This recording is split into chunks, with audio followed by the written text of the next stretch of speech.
Hoy vamos a estar en el capítulo 3, todo el capítulo. Realmente esta carta tiene mucha información, muchas cosas y es casi que me hubiese gustado ir porciones más pequeñas, pero aún así, al ritmo que vamos a terminar en agosto, más o menos, unos cuantos meses vamos a estar reflexionando en esta carta. Y quiero comenzar retomando una idea con la que Pablo comienza su argumento en el capítulo 2. Pablo está en un debate de, ustedes están siguiendo a hombres, ustedes están fijando su vista en hombres y les pregunta, ¿acaso está Dios dividido? ¿Acaso murió Pablo por ustedes? Y está en ese debate haciéndoles ver que ellos quizás están poniendo sus ojos en personas y no en Dios, y eso es un error. Y sobre esa base es que el tema de hoy se construye. Y él ya logra definir una palabra, lo que él ha venido diciéndoles a ellos de diferentes maneras. Miren, ustedes no están haciendo las cosas bien, ustedes no están mirando en la dirección correcta. Tanto así que yo vine y les prediqué con temor y temblor, que es como comienza el capítulo 2, que fui despojándome de todo argumento humano y no usando mi elocuencia y vine a predicarles con debilidad. Ahora él les va a decir por qué lo hizo. Y sencillamente es diciéndoles, es que ustedes son unos inmaduros. Ustedes son una iglesia llena de gente inmadura. Gente tan inmadura que yo no les puedo hablar como si fuesen adultos espirituales. Tengo que hablarles como si fuesen unos niños pequeños. Y esa idea de una iglesia inmadura deberíamos tenerla presente de aquí hasta el final de la carta. Deberíamos tenerla presente cada vez que leamos Corintios y tengamos que contrastarnos nosotros con lo que está diciendo. Porque esa es parte de la gran pregunta. ¿Qué tan maduro soy para usar los dones espirituales, para amar, para poder relacionarme en la fe con otros, para predicar, para adorar? Eso es la idea que está ahí presente en toda la epístola a los Corintios. Y hoy quiero que veamos cómo esa inmadurez primero nos está engañando. Esa es parte de lo que Pablo empieza diciéndole. Ustedes son inmaduros y se están autoengañando. Pero además ese autoengaño se ve reflejado en dos cosas. ¿Cómo, o mejor dicho, en dónde estamos poniendo a Dios en su obra en medio de nosotros y dónde nos estamos poniendo nosotros en esa obra? Porque parte de la inmadurez que está definiendo aquí Pablo es algo así como, miren, la inmadurez de ustedes los está engañando de tal manera que ponen a Dios donde no debe estar, se ponen ustedes donde no deben estar, y eso tiene consecuencias para la vida espiritual de ustedes. Eso es lo que vamos a estar repasando hoy, vamos a estar viendo hoy, y quiero que vayamos entonces a 1 Corintios capítulo 3. Y quiero leerles lo que Pablo le dice a la iglesia. Yo, hermanos, no pude dirigirme a ustedes como espirituales, sino como inmaduros, apenas niños en Cristo. Les di leche porque no podían asimilar alimento sólido, ni pueden todavía, pues aún son inmaduros. Mientras haya entre ustedes celos y contiendas, ¿no serán inmaduros? ¿Acaso no se están comportando según criterios meramente humanos? Cuando uno afirma, yo sigo a Pablo, y otro, yo sigo a Apolos, ¿no es porque están actuando con criterios humanos? Después de todo, ¿qué es Apolos? ¿Y qué es Pablo? Nada más que servidores por medio de los cuales ustedes llegaron a creer, según lo que el Señor le asignó a cada uno.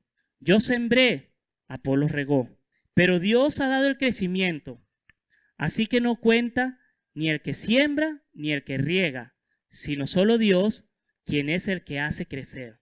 El que siembra y el que riega están al mismo nivel, aunque cada uno será recompensado según su propio trabajo. En efecto, nosotros somos colaboradores al servicio de Dios y ustedes son el campo de cultivo de Dios, son el edificio de Dios. Según la gracia que Dios me ha dado, yo como maestro constructor eché los cimientos y otro construye sobre ellos, pero cada uno tenga cuidado de cómo construye. porque nadie puede poner un fundamento diferente del que ya está puesto, que es Jesucristo. Si alguien construye sobre ese fundamento, ya sea con oro, plata y piedras preciosas, o con madera, heno y paja, su obra se mostrará tal cual es, pues el día del juicio la dejará al descubierto. El fuego la dará a conocer y pondrá a prueba la calidad del trabajo de cada uno. Si lo que alguien ha construido permanece, recibirá su recompensa. Pero si su obra es consumida por las llamas, él sufrirá pérdida. Será salvo, pero como quien pasa por el fuego. ¿No saben que ustedes son templos de Dios y que el Espíritu de Dios habita en ustedes? Si alguno destruye el templo de Dios, él mismo será destruido por Dios, porque el templo de Dios es sagrado y ustedes son ese templo. Que nadie se engañe. Si alguno de ustedes se cree sabio según las normas de esta época, hágase ignorante para así llegar a ser sabio, porque a los ojos de Dios la sabiduría de este mundo es locura. Como está escrito, Él atrapa a los sabios en su propia astucia. Y también dice, el Señor conoce los pensamientos de los sabios y sabe que son absurdos. Por lo tanto, que nadie base su orgullo en el hombre. Al fin y al cabo, todo es de ustedes, ya sea Pablo o Apolos o Cefas o el universo o la vida o la muerte o lo presente o lo porvenir, todo es de ustedes y ustedes son de Cristo y Cristo de Dios. Vamos a orar. Padre Señor, prepara nuestros corazones, Señor, para meditar en esta palabra, Señor. Por favor, Señor, danos la voluntad, Señor, para sujetar nuestra atención, Señor. Danos aún la sinceridad, Señor, para clamar a ti por ayuda, para que esta palabra sea revelada en nosotros, Señor. Para ser oidores inteligentes, Señor. Que no solo escuchan y olvidan, sino escuchan y siembran la palabra en sus corazones, Señor. Ayúdanos, Señor, a salir de esos engaños, Señor, que pone la sabiduría del mundo en nosotros, Señor, y nos hace creer que estamos bien, pero en realidad estamos atrapados, Señor. Te pido, Señor, que nos guíes, que nos hables, Señor. En tu nombre te lo pedimos. Amén, Señor. Este pasaje se puede dividir en tres partes muy fácilmente. Hay una primera parte que, por así decirlo, es como un sándwich. Está arriba y abajo, al comienzo y al final del texto. Estoy hablando de lo que dice los versos 1 al 4 y en los versos 18 al 23, que habla de qué es exactamente lo que están haciendo mal los corintios, cuál es el engaño en el que ellos están creyendo. Y a la vez hay otras dos secciones que son del 5 al 9, que es una ilustración muy bonita que utiliza Pablo para hacerles entender qué es lo que hace Dios en la fe del creyente. Y otra ilustración que está del 10 al 17, que es lo que debe hacer la persona en su relación con Dios, en su fe. Porque parece que los corintios, y en eso no nos diferenciamos nosotros como iglesia, hay que admitirlo, tenían algún problema para reconocer, hey, ¿cuál es el papel de Dios en todo esto? ¿Y cuál es mi papel en todo esto? En toda esta salvación, en toda esta vida de fe. Porque estaban apuntando en direcciones erradas. Y parte de lo que Pablo quiere hacer aquí es corregir eso.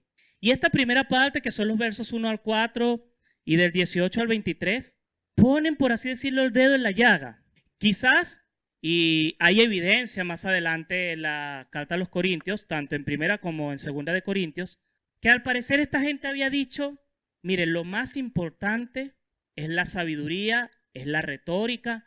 Pablo, nosotros no te queremos a ti porque tú no hablas bien o porque tu apariencia no tiene el porte que nosotros queremos que tengas. Nosotros queremos oír un predicador que hable varios idiomas, que se vista de saco y corbata, que tenga una voz así hermosa de locutor. O sea, nosotros queremos todo eso y tú no tienes nada de eso y por eso no eres un buen apóstol. Esa es parte de lo que está pasando aquí. Y Pablo le dice, hey, deténganse un momento. Ustedes están siendo engañados por ustedes mismos. ¿Y cuál es el engaño? Lo dice muy claramente. ¿de dónde están sacando la sabiduría? ¿De dónde la están sacando? ¿Qué está informando la sabiduría de esa iglesia? Y les quiero hacer una pregunta.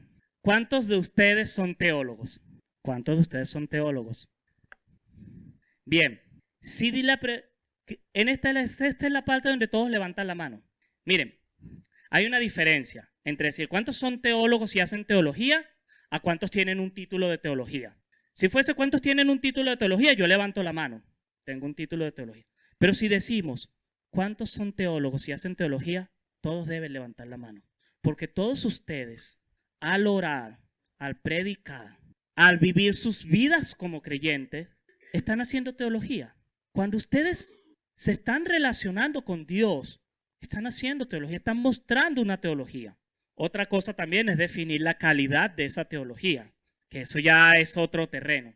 Pero digo esto porque parte del problema que hay en esta iglesia tiene que ver con qué está nutriendo la teología de esta iglesia.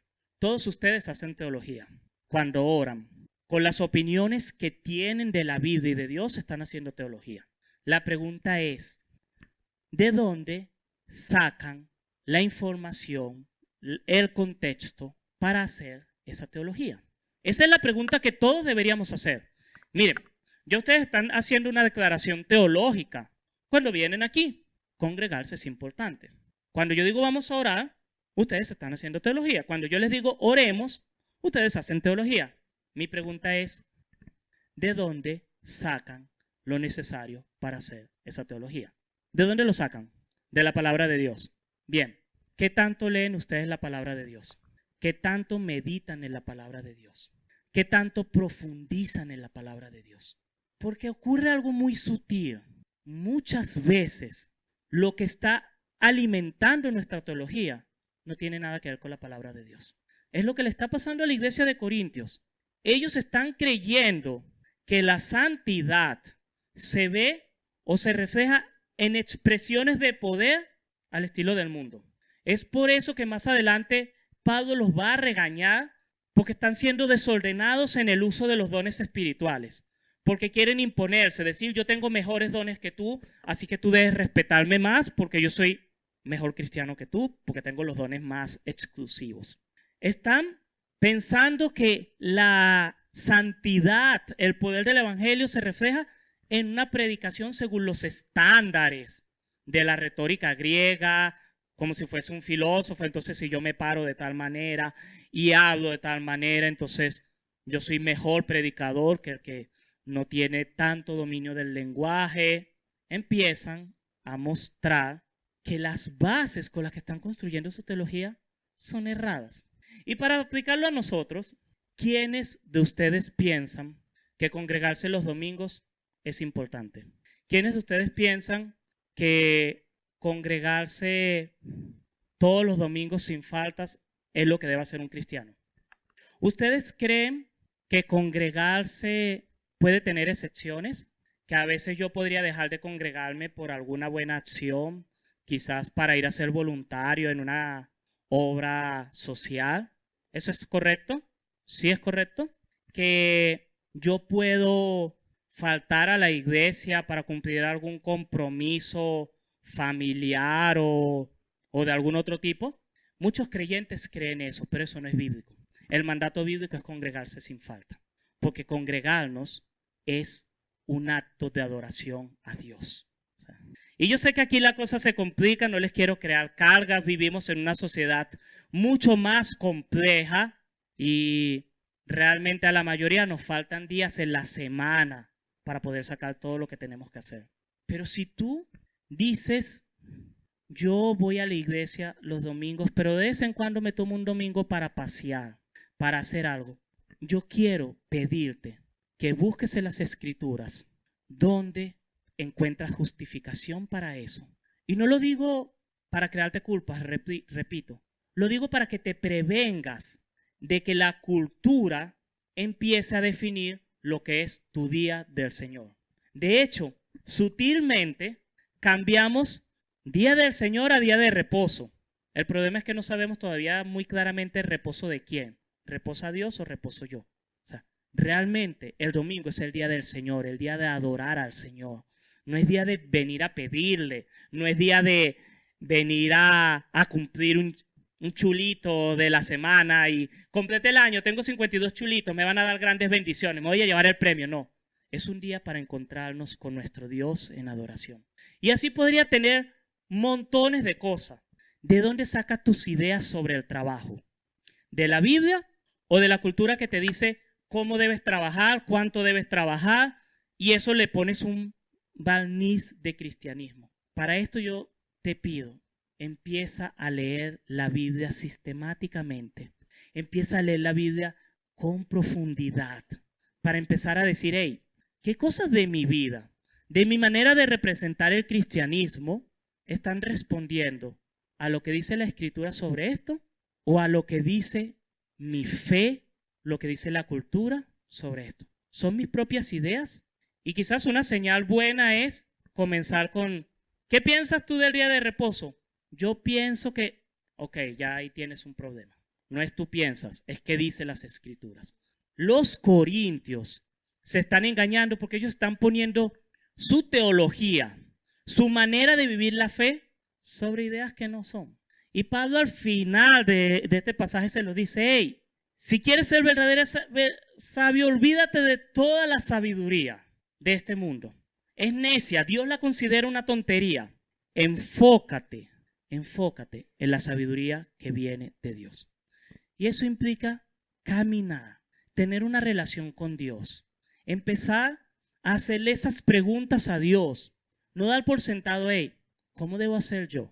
Porque si a ti te toca trabajar los domingos, tú necesitas orar y ver en las Escrituras qué debes hacer. Porque tampoco es que vamos a decir entonces, bueno, entonces renuncio y listo. Y me quedo sin trabajo y mi familia que se alimente de aire. No, tampoco. Pero tienes que empezar a pensar qué cosas mueven tu corazón. ¿Son cosas basadas en la palabra?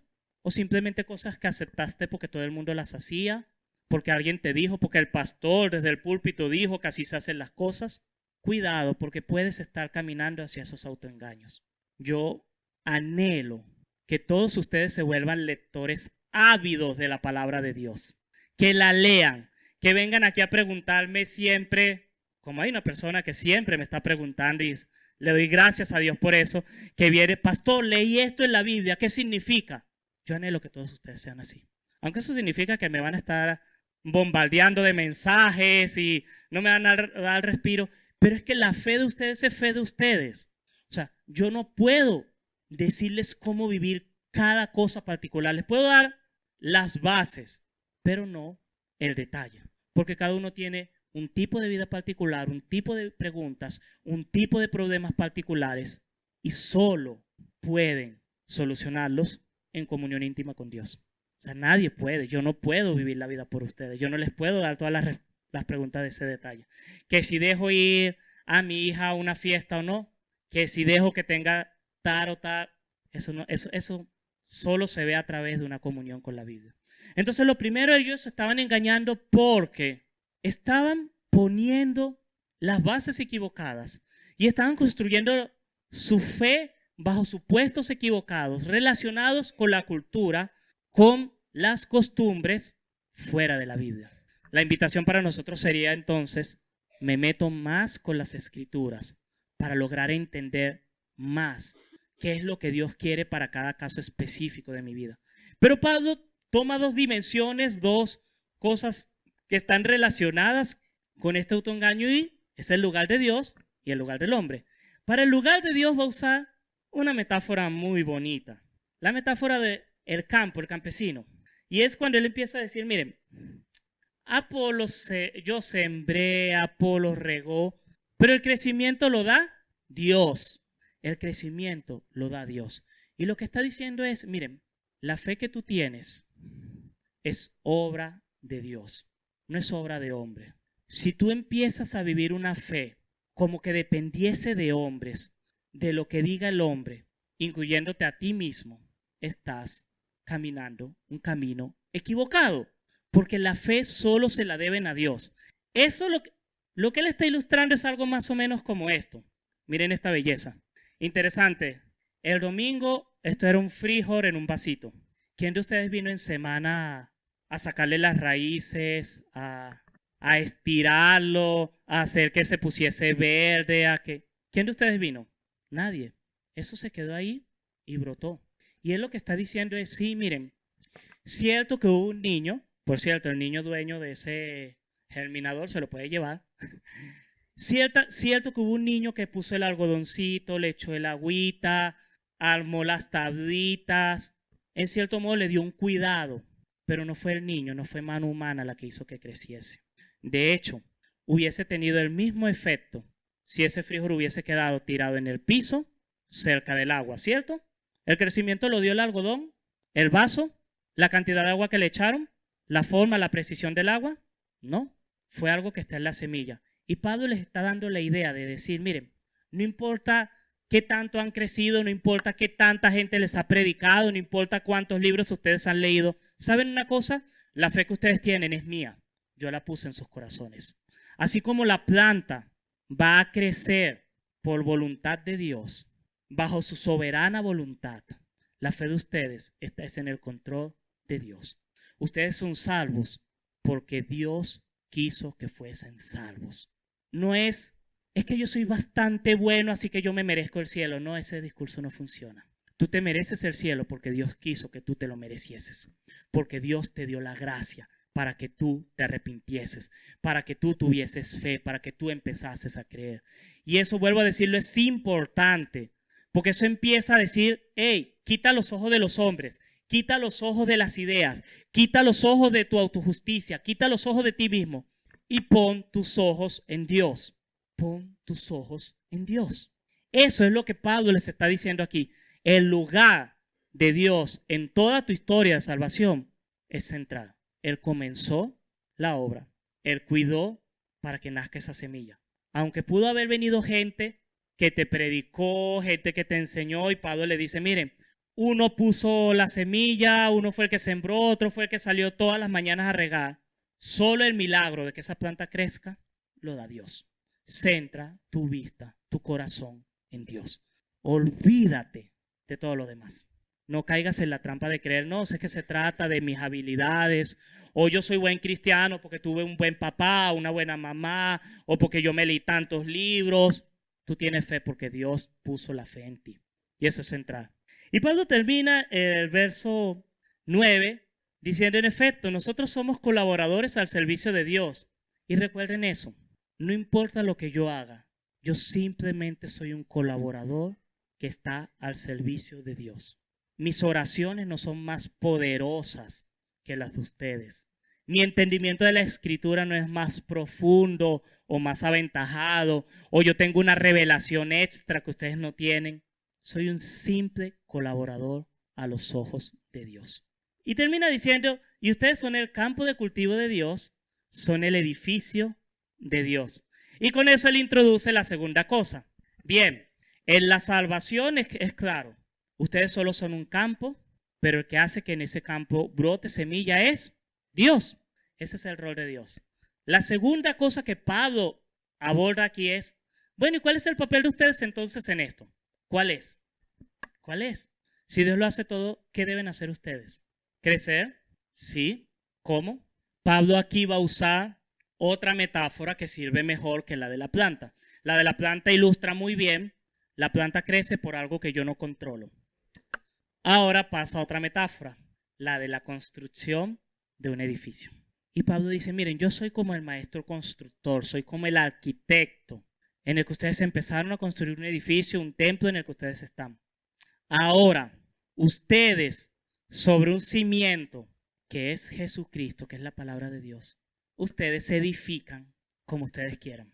Eso es lo que literalmente les está diciendo. Hace varias comparaciones y dice, miren, algunos van a edificar con oro, piedras preciosas, materiales finos, y otros van a edificar con paja, heno, hojarasca, materiales no tan resistentes. Y ahí les recuerdan, hey, ustedes van a ser responsables de eso. Porque va a llegar un día de juicio, un día de revelación, en el que la calidad de la obra de todos ustedes va a ser expuesta. Y él dice, el fuego lo va a probar todo.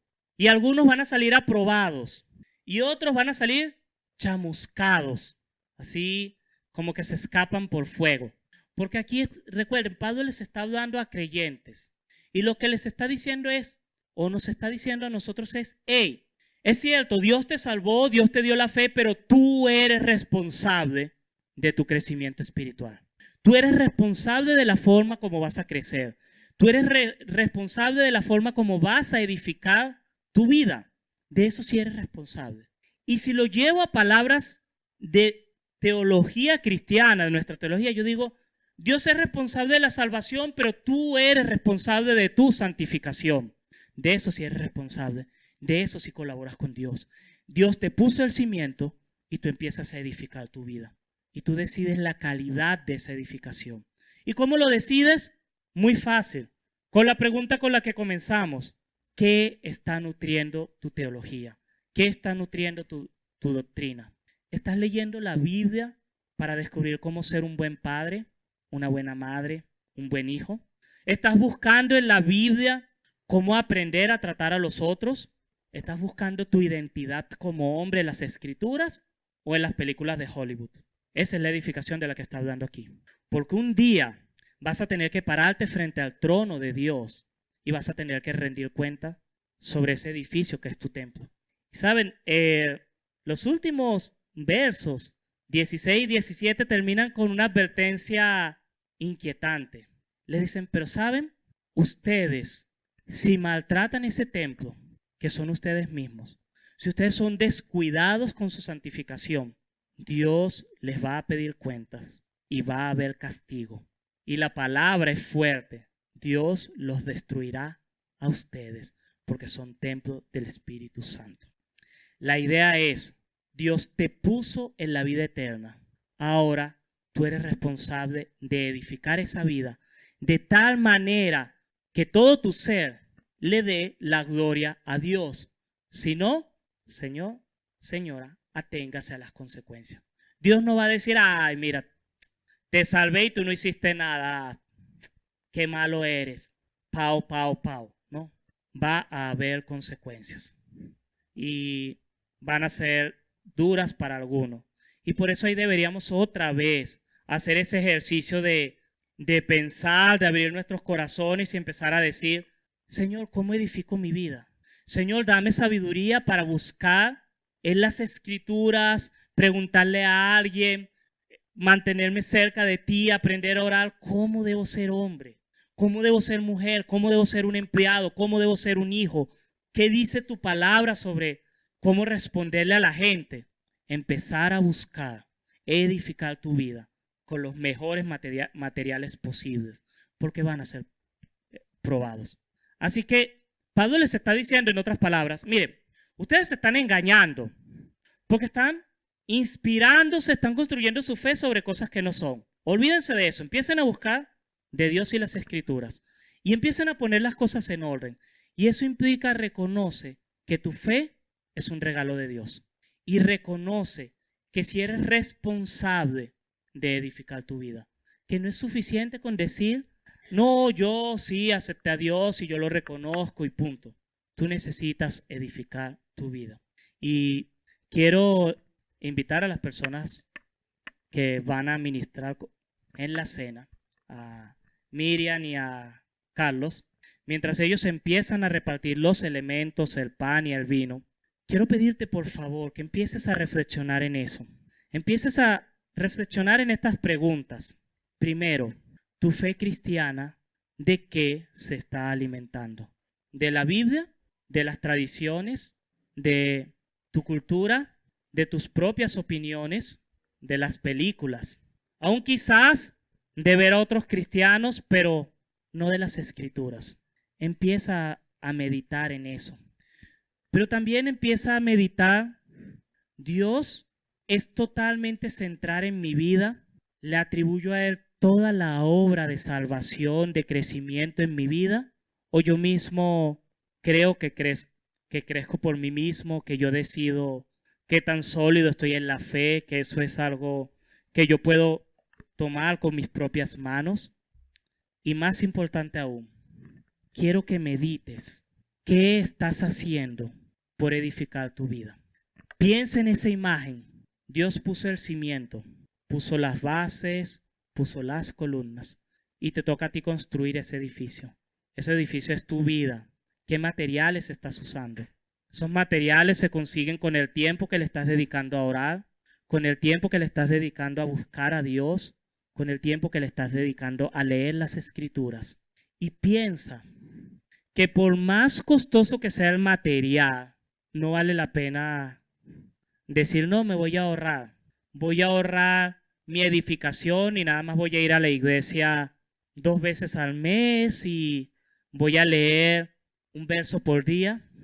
Piensa, ten cuidado, porque le vas a tener que rendir cuentas a Dios, porque Él va a aprobar esa edificación. Si ya recibiste el pan, el vino, quiero invitarte a que te pongas en pie, en actitud de reverencia, pensando en esas preguntas. ¿Qué estás haciendo para edificar tu vida? Pensando qué lugar tiene Dios en tu salvación. Pensando de dónde estás sacando lo que edifica tu vida.